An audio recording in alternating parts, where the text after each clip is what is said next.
ज्याला आमच्या विद्यापीठात स्थगन प्रस्ताव आला तेव्हा पण त्या बाईने असं म्हटलं की मुख्यमंत्र्यांना ते टोमणे मारतात. आता राजकीय चर्चा करताना, युक्तिवाद करताना, मत मांडताना प्रत्येकाच्या शैलीचा भाग आहे. हा, आता मला उपहास जमतो, उपहास हा माझ्या अभिव्यक्तीचा भाग आहे. आता मी काळी पाच मध्ये बोलत नाही, मुख्यमंत्री काळी पाच मध्ये बोलतात, त्यांना ते जमतं, मला ते जमत नाही. आता ते मला का प्रॉब्लेमॅटिक वाटतात मी तुम्हाला सांगतो. ते नागपूरचे आहेत, RSSचे आहेत म्हणून प्रॉब्लेमॅटिक वाटत नाही. ते RSSचे आहेत आणि ते भांडवलदारांचे आहेत, हे फेटल कॉम्बिनेशन आहे. आणि त्यामुळे तुम्ही जर बघितलं तर त्यांनी ते पहाटेचं सरकार स्थापन केलं. उद्धव ठाकरेंचं सरकार कोविडच्या काळामध्ये त्यांना जगणं नकोसं केलं. म्हणजे उद्धव ठाकरे आणि त्यांच्या मंत्र्यांना सुद्धा अधिक चांगलं काम करता आलं असतं कोविड असताना सुद्धा, ते त्यांनी केलं नाही, हा भाग आहे. पण देवळं उघडा, अमुक करा, तमुक करा, इथपासून त्यांना नाकी न आणलं. त्यानंतर ते उपमुख्यमंत्री झाले, तेव्हाही प्रश्न होता. आता गेल्या 2 वर्षामध्ये तुम्हाला असं दिसतं की फडणवीसांची देहबोली कमालीची बदललेली आहे आणि फडणवीस म्हटलं तर अधिक इंट्रोवर्ट झालेले आहेत. या अर्थानं झालेले आहेत की त्यांना आपण किती शत्रू अहंकाराने निर्माण केले, त्यातल्या काही शत्रूंचा बंदोबस्त त्यांनी ईडी लावून केला, काही शत्रूंचा बंदोबस्त रश्मी शुक्लाच्या मदतीने केला, काही शत्रूंचा बंदोबस्त मोहित कंबोजच्या मदतीने केला. मला ते यासाठी धोकादायक वाटतात की ते सतत असं सांगतात की माझी एकही संस्था नाही, मी काहीच म्हणजे प्रॉपर्ट्या निर्माण केलेल्या नाहीत, जशा काँग्रेस राष्ट्रवादीच्या लोकांनी केलं. काँग्रेस राष्ट्रवादीच्या लोकांनी प्रॉपर्ट्या निर्माण केल्या हे चूक नाहीये. इनफॅक्ट शिवसेनेच्या किंवा मनसेच्या किंवा भाजपच्या पण लोकांनी स्वतःच्या संस्था करायलाच पाहिजे. त्या संस्था करप्ट होतात हा प्रॉब्लेम आहे, संस्था निर्माण होणं हा प्रॉब्लेम नाहीये. तर आपल्याला असं दिसतं की फडणवीसांची जी ट्रॅजेक्टरी आहे, त्यांचा जो प्रवास आहे, तो सगळा प्रवास हा अंतिमतः पंतप्रधान पदाच्या दिशेनं जाणारा प्रवास आहे. आणि अशा प्रकारची महत्वाकांक्षा कोणाला या, जशी पवार साहेबांना होती आपल्याकडे आतापर्यंत, त्यामुळे त्या प्रवासामध्ये काही गैर नाही. हे करताना तुमचं गाभ्याचं राज्य काय, महाराष्ट्र आहे. ठीक आहे, तुम्ही प्रमोद महाजनांच्या सारखा माणूस होता ज्याने तुलनेने थोडं लवचिक राजकारण केलं. म्हणजे काही लोकांना असं वाटतं की भाजपला स्खलनशीलतेची सवय त्यांनी लावली, सेटलमेंटचं राजकारण त्यांनी आणलं. पण फडणवीसांनी सेटलमेंटचं राजकारण हे अत्युच्च पातळीला नेलेलं आहे. म्हणजे तुम्ही आज गुंड आहात, उद्या भाजपमध्ये आहात, आज तुम्ही तुरुंगात जाणार आहात, उद्या तुम्ही विधानसभेवर जाणार आहात. इतकं सोपं त्यांनी ते जेव्हा होतं त्यावेळेला सगळं राजकारण तुमचं ट्रान्झॅक्शनल आहे. मी पाताळयंत्री हा शब्द का वापरतो, कारण ते स्वीट पॉयझन म्हणून कधी कोणाचा गळा कापतील तुम्हाला सांगता येणार नाही. आता हा माझा अनुभव आहे का, मी फारच छोटा माणूस आहे, मी चळवळीतला कार्यकर्ता आहे, मी 2-4 वेळेला त्यांना काय निवेदनं द्यायला म्हणून भेटलो असेल, याच्यापेक्षा माझा त्यांचा काही परिचय नाही. पण त्यांचं जे राजकारण आहे ते महाराष्ट्राच्या राजकारणामध्ये कुठल्याही प्रकारची पॉलिटिकल प्युरिटी राहू नये याची व्यवस्था करणारं राजकारण आहे. म्हणजे त्यांनी 2 पक्ष फोडले, हे ठीक आहे, 2 पक्ष त्यांनीच फोडले असं नाही, वरच्या दोघांनी पण फोडले. पण ते 2 पक्ष फोडल्यानंतर ज्या माणसाने ते पक्ष फोडण्यासाठीची व्यवस्था लेजिटिमाइज केली, त्या राहुल नार्वेकरांचा उत्कर्ष फडणवीसांच्या मार्गदर्शनाखाली झालेला आहे. प्रवीण दरेकरांपासून, लाडांपासून, त्या चित्रा वाघांपासून ही सगळी तैनाती फौज त्यांनी उभी केलेली आहे. म्हणजे त्यांचे पक्षातले समर्थक वेगळे आणि ही त्यांची पर्सनल तैनाती फौज वेगळी, जी त्यांनी छू म्हणलं की लोकांच्या अंगावर जाते. हे जे राजकारण आहे ना, यातनं महाराष्ट्राच्या राजकारणाला जे काही किमान एक सांस्कृतिक पदर होता, फार काही महाराष्ट्राचं राजकारण ग्रेट वगैरे होतं असं मानायचं कारण नाही, पण जो काही मिनिमम स्तर होता तो सुद्धा पाडून महाराष्ट्राच्या राजकारणाचं वैचारिक बकालीकरण करण्याचं प्राधान्यानं श्रेय फडणवीसांना आहे. म्हणून मी त्यांच्याबद्दल आक्षेप घेतो. आता थोडासा पुन्हा एक वेगळा मुद्दा मग मला उपस्थित करायचा आहे, मग आपल्या पुढच्या चर्चेकडे. शरद पवारांनी शिवसेना फोडली, जनता पक्ष फोडला, काय डाव्यांचं राजकारण संपवलं, ते चाणक्य आणि फडणवीस पाताळयंत्री, असं कसं काय होऊ शकेल? शरद पवारांना मी चाणक्य म्हटल्याच माझ्या, तुम्ही नाही म्हणता, पण एकूण, आणि मी शरद पवारांना कधी जाणता राजाही म्हटलेलं नाही.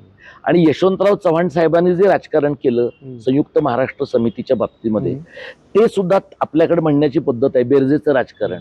ते सुद्धा बेरजेचं राजकारण नाही, ते एका पातळीवर वजाबाकीचंच राजकारण आहे, हे पण मी अनेक वेळेला म्हटलं. आणि त्यामुळे चव्हाण साहेबांचं आपल्याकडे जे एक असं दैवी पातळीवर मूल्यांकन होतं ना, त्याचाही फेरविचार केला पाहिजे.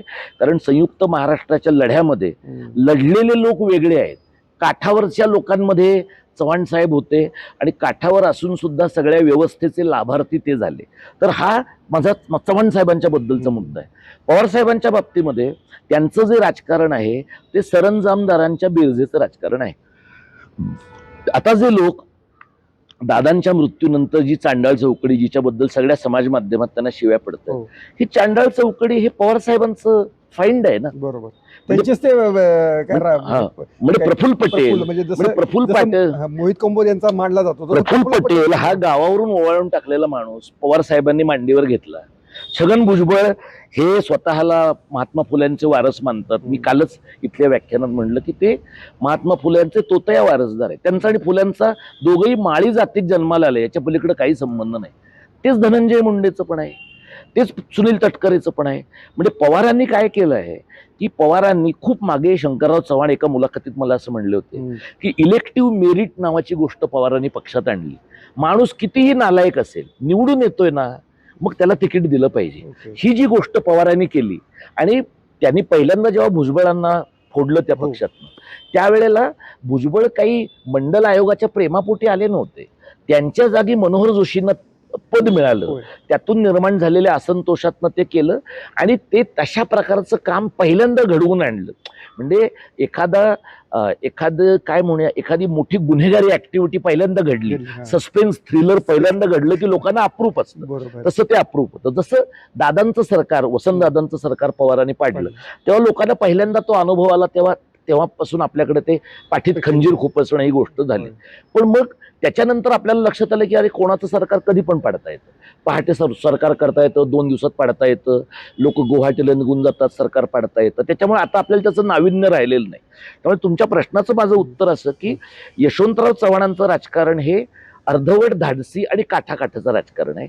त्यामुळे त्यांना महाराष्ट्राचे युगपुरुष म्हणताना पण थोडं त्याला रिजॉइंडर दिला पाहिजे, हे मी अनेक ठिकाणी म्हटलेलं आहे. हा, आणि पवार साहेबांचं जे राजकारण आहे, पवार साहेबांना साहित्यातलं कळतं, कलेतलं कळतं, चांगली माणसं कळतात त्यांनी. पण पवार साहेबांचं राजकारण हे स्प्लिट पर्सनॅलिटीचं राजकारण आहे. एका बाजूला तुम्हाला असं जाणवेल की तुम्ही पवारांना बोलावलं तर ते केशवराव जेध्यांवर असं बोलतील की एखादा इतिहासाचा प्राध्यापक मान लपवून खाली बसेल. म्हणजे तुम्हाला असं जाणवेल की अरे हे एवढं कुठून कळलं या माणसाला. म्हणजे पवारांना तुम्हाला लिहून नाही द्यावं लागत, पवारांचं ते व्यक्तिगत आकलन नाही, ते त्यांच्या कुटुंबात पण कुठं आलेलं नाहीये. पण हे एका बाजूला, आणि दुसरीकडे माफिया पोसण्याची वृत्ती दुसऱ्या बाजूला. म्हणजे तुम्ही सगळीकडचे बघा, विजयसिंह मोहित्यांच्या पासून ते मराठवाड्यातले, विदर्भातल्या लोकांच्या पर्यंत, म्हणजे एखादा गावावरनं ओवाळून टाकलेला माणूस बघितला तर तो राष्ट्रवादीतच असणार. आणि आधी तो राष्ट्रवादी शरद पवार मध्ये असणार, आता तो राष्ट्रवादी अजित पवार मध्ये असणार. म्हणजे दादांनी पवारांवर मात कुठे केली तर गुंड आणि अधिकचे गुंड ते त्यांच्या बाजूला घेऊन गेले. तर हे पवारांच्या राजकारणाला मिळालेला काव्यात्म न्याय आहे. त्यामुळे तुम्ही जो मला प्रश्न विचारलात ना, माझ्या दृष्टीनं पवारांच्या राजकारणाचा पुढचा टप्पा म्हणजे फडणवीस आहेत. पवारांचं राजकारण धुतल्या तांदळाचं. आता पवारांच्या राजकारणाबद्दल ना गेल्या 4-5 वर्षामध्ये लोकांना, विशेषतः पुरोगाम्यांना भरतं खूप आलं, एकदम प्रेम महाविकास आघाडीच्या प्रयोगामुळे. पण पवार साहेबांचं असं आहे की कुणी त्यांच्यावर प्रेम करायला लागलं की ते लगेच त्या माणसाला झटका देतात. तसं मग त्यांनी ते पक्षाचं विलिनीकरण, इतर सगळ्या भानगडी, सगळ्या त्यांचं जे काही घडलं ते घडेल आणि आता तो पक्ष नामशेष होण्याच्या मार्गावर आहे. प्रश्न असा आहे की फडणवीसांचं जे राजकारण आहे ना ते जास्त धोक्याचं मला काय वाटतं, कारण ते राजकारण संघाच्या पायावर उभं आहे. संघाचा एका अर्थाने क्रिटिकल चिकित्सेचा अभाव असलेल्या आयडिओलॉजीचं राजकारण, त्यांचं महाराष्ट्रात आणि देशात पेनिट्रेट झालेलं संघटन आणि त्याच्या जोडीला फडणवीसांनी उभी केलेली पॉलिटिकल इकॉनॉमी, हे घातक कॉम्बिनेशन आहे. सोशल मीडियाच्या भाऊ गर्दीत विश्वासार्हतेने चकाकणारे नाव म्हणजे लेट्सअप मराठी. सगळ्यांना, सगळ्या नागरिकांना ती स्पीच, ती लेट्सअप वरील मुलाखती म्हणजे विचारांचा खजिना. त्यानंतरच्या निवडणुकीमध्ये मला सोडून गेले. बातम्या केवळ वस्तुस्थिती सांगणाऱ्या, न प्रोपगंडा, फक्त जनतेचा अजेंडा. क्योंकि आने वाला कल जाने वाला है, जाने वाला कल आने वाला है. राजकारण, मनोरंजन असो की क्रीडा क्षेत्र, महाराष्ट्राची स्पंदने संवेदनशीलतेने टिपणारे माध्यम म्हणजे लेट्सअप मराठी. जगासोबत एक पाऊल पुढे राहण्यासाठी लेट्सअपचे ॲप, सोशल मीडिया आणि वेबसाईट सोबत कनेक्टेड रहा.